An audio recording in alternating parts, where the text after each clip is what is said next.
আসসালামু আলাইকুম অ্যাডমিশন শিক্ষার্থীরা, তোমাদের ঢাকা ইউনিভার্সিটি ভর্তি পরীক্ষার আর মাত্র একদিন হাতে সময় আছে, 19 তারিখ। এরপরে 20 তারিখ তোমাদের ভর্তি পরীক্ষা। শেষ দিন আমাদের পড়াশোনার কোন স্ট্র্যাটেজি হওয়া উচিত বা কীভাবে পড়লে আমরা মেইন এক্সামে গিয়ে সব কিছু ওভারঅল মাথায় নিয়ে গিয়ে ভালো একটা পরীক্ষা দিতে পারবো, সেটা আমাদের মাথায় বা আমাদের অনেকের মাথায় কোশ্চেন আসে যে আচ্ছা ভাই কীভাবে পড়লে ভালো হয়, কীভাবে পড়লে আমি আসলে শেষ দিনটা কীভাবে ইউজ করলে আমি মেইন পরীক্ষা ভালো করতে পারবো।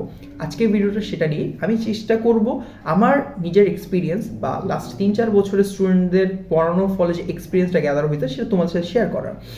প্রথমত আমরা যখন তোমরা এই স্টেজে আসো যে কালকে পরের দিন তোমাদের পরীক্ষা, অনেকে আমরা এরকম করি যে ভাই আমার তো ফিজিক্সটা আমি 2 দিন আগে পড়ছি, তো আজকে আমার ফিজিক্স আমি তাহলে কালকে ফিজিক্স না ধরলেও চলে, যেহেতু পরীক্ষা আগে দিন আমি অন্য কিছু পড়ি, যেটা আমি পড়ি না, আমি পারি না সেটা আমি পড়ি।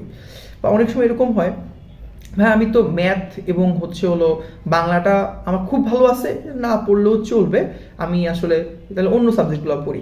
আসলে এখানে এটা ভালো, বাট এই জিনিসটাকে আমি বলবো যে এটা ফুলফিল তোমার প্রিপারেশনে সাহায্য করে না। কেন প্রিপারেশনে ফুলফিল করে না? কেন? কারণ যখন তুমি সব কিছু জানো, আমি জানি তোমার ব্রেনে সব কিছু আছে, বাট পরীক্ষা হলে গিয়ে ইনস্ট্যান্ট সেটাই মাথায় আসবে যে তুমি পরীক্ষার আগের দিন বা একদম ধরো যে পরীক্ষা 2 ঘন্টা আগে তুমি পড়ছো বা পরীক্ষা আগ মুহূর্তে প্রেশার ছাড়া পড়ছো, প্রেশার নিয়ে না, প্রেশার ছাড়া পড়ছো, এটা তোমার মোটামুটি মাথায় ইনস্ট্যান্ট এসে পড়ে।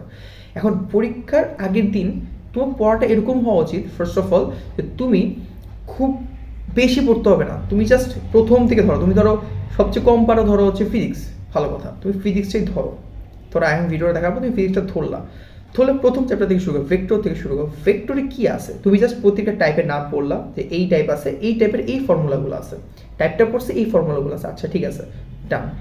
এই গ্রাফ আছে, ওকে ডান। পরের টাইপে যাবো, এই ফর্মুলা আছে, এই টাইপটা আচ্ছা, এই কোশ্চেন টাইপে এইভাবে সলভ কর, এই টাইপের ফর্মুলা দিয়ে আমি এই টাইপের কোশ্চেন সলভ করতে পারি, ওকে ডান, দ্যাটস ইট। এইভাবে তুমি রিভাইজটা দিয়ে যাও। এই শেষ সময় এসে নতুন কিছু করার কোনো দরকার নেই, জাস্ট ফর্মুলা, গ্রাফ, ছোট ছোট ম্যাথ যেগুলো তুমি পরীক্ষা মানে আগে প্র্যাকটিস করার সময় আটকে গেছিলা, সেগুলো জাস্ট দেখো। আর ডিউ কোশ্চেন তুমি দেখতেছোই, ঠিক আছে? তো এইভাবে তুমি দেখবে যে একটা চ্যাপ্টারের জন্য সর্বোচ্চ 15 মিনিট লাগবে একবার করে জাস্ট চোখ বুলা যাইতে, জাস্ট চোখ বুলা যাও, নো নিড করার, কোনো করার দরকার নেই। যদি একদমই পারতেছো না, মনে হচ্ছে এটা করাই লাগবে, তাহলে এটা জাস্ট ছোটো ছোটো করে জাস্ট 2-3 মিনিটের মধ্যে শেষ করো লিখে। এটা হলো একদম পর রিভাইজ দেওয়ার একটা সহজ ওয়ে। এই সময় এইভাবে তুমি রিভাইজ দেওয়া এবং চেষ্টা করবা কালকের দিনে তোমার যে 4টা সাবজেক্ট তুমি দাগাবা, 4টা সাবজেক্টে যাতে একবার করে তোমার চোখ দিয়ে তুমি সব কিছু চোখ বোলা যেতে পারো। কারণ এতে করে কী হবে যে তুমি অ্যাটলিস্ট তোমার ব্রেনে আবার সেট হয়ে যাবে যে হ্যাঁ আমি তো জিনিসটা চোখ বুলাইছিলাম, ওকে তার মানে জিনিসটা এরকম, দ্যাটস ইট। এটাই দেখবে যে তোমার খুব ভালো অ্যাডভান্টেজ দেবে মেইন পরীক্ষার মধ্যে, যে তুমি চোখ বুলাই গেছো, অ্যাটলিস্ট সব কিছু সব আমার ব্রেনে এসে পড়ছে, যে তুমি ভুলে যেটা সেটাও দেখো ব্রেনে এসে পড়ছে। এইভাবে এটা ফলো করতে পারো যে সব কিছু একবার চোখ বুলে যাওয়া। এবার আসো কোশ্চেন ব্যাংক অ্যাটলিস্ট মিনিমাম 5 বছরের প্রশ্নটা একবার করে চোখ বুলা যাচ্ছে, এই প্রশ্ন আসছে, এই টাইপটা আসছে ফিজিক্সে, এই কোশ্চেন পড়ে, এবং যে প্রশ্ন তুমি পারো নাই বা তুমি সলভ করতে দিকে আটকে গেছো, একটু আরেকবার দেখো যে কোশ্চেনটা এরা সলভ করে ভাবে, কোশ্চেনটা এরকম সলভ করে ভাবে। এভাবে করে কি হচ্ছে যে টাইপগুলো তুমি পারতেছো না, সেটা তোমার আরেকবার মাথায় ভালো করে গেঁথে গেল যে এই টাইপের কোনো প্রশ্ন যদি আরেকবার আসে বা এরকম কাছাকাছি কোনো টাইপের প্রশ্ন আসে, আমি সেটা সলভ করতে পারবো, তুমি সেটা সলভ করতে পারবা, এই টেন্ডেন্সি তোমার মধ্যে ক্রিয়েট হয়ে যাবে। ওকে, এটাই গেল ব্যাপার। এবার আসো কালকে দিনে আরেকটা কাজ করতে হবে, সেটা হচ্ছে ছোট ছোট 2টা পরীক্ষা দিবা নিজেদের বাসার মধ্যে, যেমন 10 মিনিটের করে, 10 মিনিট বা 15 মিনিটের 2টা পরীক্ষা তুমি দিলা। 15 মিনিট তুমি কী করবা, তুমি 15 মিনিট ঢাকা ইউনিভার্সিটি যে কোনো 2 সাবজেক্ট তুমি সিলেক্ট করলা, 15 মিনিট তুমি ফিজিক্স এবং ধরো কেমিস্ট্রি, অথবা কেমিস্ট্রির সাথে বাংলা বা যেটা তুমি ফোর্থ সাবজেক্ট সেটা তুমি অ্যাড করলাম। এবার সেই 15 মিনিট তুমি সেই 2টা সাবজেক্ট একসাথে অ্যান্সার করার চেষ্টা করো। এতে করে কী হলো, একদম ফুল ইন্টেন্সের সাথে যে হ্যাঁ আমি একদম এটা মেইন পরীক্ষা হইতেছে, ফুল ইন্টেন্সের সাথে চেষ্টা করছি 15 মিনিটে আমি 30টা এমসিকিউ সলভ দিব, বা 10 মিনিটে 30টা এমসিকিউ সলভ দেবো থিওরিটিক্যাল যদি হয়।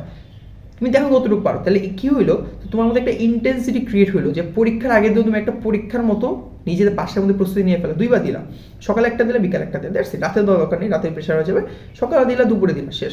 তাহলে কী হলো, পরীক্ষার আগের দিনও তুমি একটা পরীক্ষার দেওয়ার জন্য যে প্রস্তুতি দরকার মেন্টালি, তোমার ব্রেন অলরেডি জেনে গেছে আচ্ছা হ্যাঁ আমিও মোটামুটি আমি প্রস্তুত যে আমার কালকের পরীক্ষা আমাকে এরকম 10 মিনিটের 30টা দাগাইতে হবে থিওরিটিক্যাল প্রশ্ন, ফিজিক্স সাথে ধরো কেমিস্ট্রির সাথে বাংলা অথবা বায়োলজি যা দাগাবো 10 মিনিট বা 12 মিনিট আমার দাগাইতে হবে 30টা, তুমি এটা মোটামুটি শিওর হয়ে গেল। আর ম্যাথটা 15 মিনিটে দাগানোর চেষ্টা হচ্ছে, 15 মিনিটের মধ্যে ম্যাথ সবগুলো সলভ করা, যে কোনো একটা প্রশ্ন তুমি ধরো ঢাকা ইউনিভার্সিটি যে কোনো একটা ইয়ারের একটা কোশ্চেন পিক করে সলভ করো।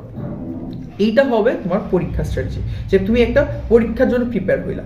দেন 3 নম্বর যেটা বলবো যে পরীক্ষার আগের দিন যেহেতু খুব বেশি প্রেশার নেওয়া দরকার নেই, খুব ওভারলোড নিচ্ছ, রিল্যাক্সে পড়ো, ঠান্ডা মাথায় পড়ো, মাথায় জিনিসগুলো নাও, এবং অবশ্যই 12টার মধ্যে, অ্যাটলিস্ট আমি বলি 11টার মধ্যে হলে ভালো, বাট 12টার মধ্যে অবশ্যই অবশ্যই সব গুছিয়ে তোমার যা যা দরকার, কালকে পরীক্ষা তুমি নেক্সট পরীক্ষা তুমি যা যা নিবা, পেন্সিল হোক, রাবার হোক, কলম হোক, অ্যাডমিট কার্ড, রেজিস্ট্রেশন কার্ড, যা যা সব একসাথে নিয়ে তুমি গুছায় রাখলা টেবিলের মধ্যে, এবং 12টার মধ্যে তুমি ঘুমায় গেলা। পরের দিন সকাল 6টায় অথবা 5:30টায় তুমি উঠে গেলা, উঠে আবার সব কিছু জিনিসটা যদি কিছু রিভাইজ দেওয়া দরকার হয় সেই রিভাইজ দিলা। তোমার একটা প্রপার 6 ঘন্টা ঘুম দরকার। একটা প্রপার 6 ঘন্টা ঘুম হলে কী হবে, তুমি মেইন পরীক্ষায় গেলে অ্যাটলিস্ট আলসেমি ফিল করবে না, ঘুম ফিল হবে না, মাথা ব্যথা, চোখ ব্যথা কিছু হবে না। কারণ তুমি যদি পরীক্ষার আগের দিন 2টা বন্ধ পড়ো, তবে মেইন পরীক্ষায় গিয়ে তোমার প্রচণ্ড খারাপ লাগছে, এইটা হয় যাবে না, এটা মেইন পরীক্ষা নষ্ট হওয়ার একটা রিজন। পরীক্ষা নষ্ট হইতে পারে, খারাপ হইতে পারে, সো এটা করা যাবে না। আমি যদি এই স্ট্র্যাটেজিগুলো তোমরা ফলো করো, আশা করতেছি তোমাদের আসলে এখন তো পড়াশোনা শেষ, এখন শুধু রিভিশন, জাস্ট যত বেশি ভালো পারো রিভিশন দাও, রিভিশন দিয়ে নিজেকে চাঙ্গা রাখো, নিজেকে মোটিভেট করো যে ভাই হ্যাঁ আমি যা পড়ার দরকার ছিল, আমার বেস্ট যতটুকু দেওয়া দরকার ছিল আমি দিছি, এখন আমি জাস্ট এগুলো ঝালাই করতেছি, মেন পরীক্ষা আমি কোপাই দেবো। জাস্ট এটা ভাবো যে ভাই মেন পরীক্ষা আমি কোপাই দিচ্ছি, আমাকে জাস্ট ভালো করে একটা পরীক্ষা দিয়ে আসতে, মাথা ঠান্ডা করে যেগুলো আমি নিজে পারি, যে প্রশ্নগুলো সহজ সেগুলো আমাকে একদম অ্যাকোর্ড অ্যান্সার করে দিয়ে আসতে হবে। আমি যদি সহজ প্রশ্ন অ্যাকোর্ড অ্যান্সার করে দিয়ে আসতে পারি, একটাও যদি না ছেড়ে আমি চান্স পাইতেছি, এটা শিওর। এটা আমি তোমারে বলে দিলাম, তুমি যদি সহজ প্রশ্নগুলোর প্রতিটা কারেক্ট অ্যান্সার করে দিয়ে আসতে হবে, যদি ভুল না করো, সিলি মিস্টেক্স না করো, তোমার কঠিন প্রশ্ন অ্যান্সার করতে হবে।